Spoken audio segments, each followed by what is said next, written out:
El personaje llamado Moss tendrá tal vez miles de concepciones o significados, pero es difícil saber quién es, no porque sea un misterio, sino porque es la condición de todos los personajes. El hecho de haber incluido la palabra personaje en tu pregunta, querida amiga, nos hace suponer que hay en esa expresión una actuación que puede estar mostrando alguna idea al respecto sobre identidad, sobre tiempo o sobre espacio. Es decir, como lo que ocurre en las obras de teatro, en las películas o incluso en las novelas que podemos tener en los libros. Nos gustan los personajes, los vemos, pero los personajes también están cambiando. Un escritor sabe que su personaje no puede ser estático porque si no, la audiencia se aburre. Cuando tú ves que un personaje no evoluciona, o sea, no hay actos de redención, no hay actos de dominación y no hay actos de complejidad, pues es lo que se conoce dentro de la narrativa como un personaje plano. Siempre hace lo mismo, siempre dice lo mismo, siempre actúa de la misma manera, no hay dinamismo. Pero los personajes tienen esa facultad. Tú los moldeas de acuerdo a lo que quieres expresarle al que te ve. Si tú haces la pregunta hacia un personaje es porque tú eres la espectadora del personaje. Y tú también tendrás incluso tu propia interpretación de lo que hace el personaje. ¿Quién es el personaje Moss? Tendría que ser una pregunta que se le haría al escritor del personaje.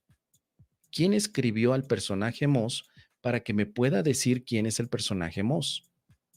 Si tú me lo estás preguntando a mí, considerando que soy un personaje, yo no podría responder quién es Moss, porque si yo me identifico también con ese personaje, la pregunta queda fuera de mi concepción.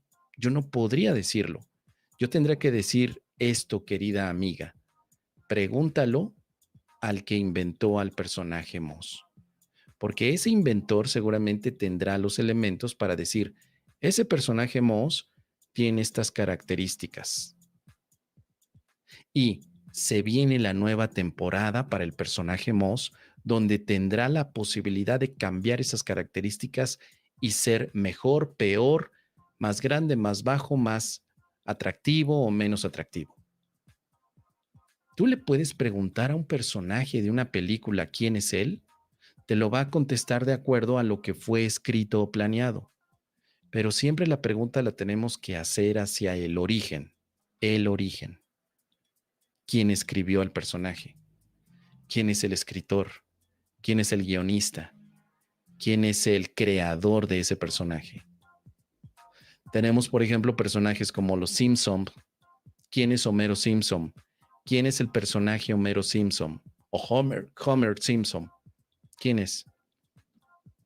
Nosotros como espectadores de la serie tenemos una idea, pues que es un hombre promedio en Estados Unidos que a lo largo de las temporadas de la serie ha cambiado bastante. Al principio era un bonachón medio ignorante y después se convirtió en un estúpido que simplemente quiere hacer reír a la gente. Esa es mi percepción, yo como espectador. Pero yo tendría que ir con Matt Groening, con el escritor de la serie de Los Simpson y preguntarle, Matt, ¿quién es el personaje que tú creaste? ¿Quién es? Porque si yo voy directamente a preguntarle a Homero Simpson, pues Homero Simpson tal vez ni siquiera me puede responder porque él se encuentra dentro de la pantalla que estoy viendo. Yo sé que me he ido por las ramas, querida amiga, pero he querido tomar todo este tour para aprovechar una divagación filosófica, porque es muy común en nuestros tiempos y en nuestro gremio de espiritualoides preguntar eso. ¿Quién es el personaje? ¿Quién es el personaje? Mi personaje hace esto, mi personaje hace aquello, pero al mismo tiempo tú eres el personaje.